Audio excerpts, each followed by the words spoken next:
Hi friends, this is Carrie here of Carrie Loves EDU, and if you're a hairstylist that struggles with cutting a blunt bang, then this is the video for you.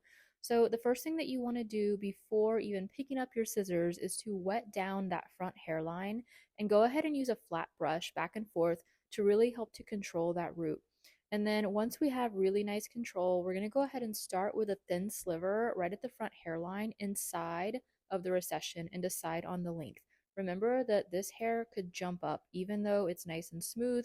You really don't know what's going to happen with that growth pattern until you cut that weight off, as you can see here. Thank you, mannequin head.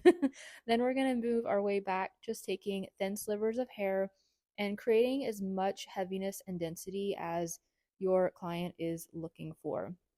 I'm pretty much cutting everything here inside of the comb. Once you've established your length, if you want to use your fingers to control maybe the corners, you can, but really just making sure that you have low to no tension. If you stretch that hair and your client has any sort of wave pattern or cowlicks, that hair is going to jump right up and be super, super short. So this is really, really gentle tension that I'm holding here. And then once we're done, you can see those crazy cowlicks. So the only option if this happens is to re-wet the section and then teach your client how to go ahead and flat wrap their own hair. Here I'm switching to a fine tooth comb just to get even better control at that root area. And then once that root is nice and dry, then you could come in and pop a little volume in or a bend with a round brush on the top or on the corners if you want to create kind of that little kickback look.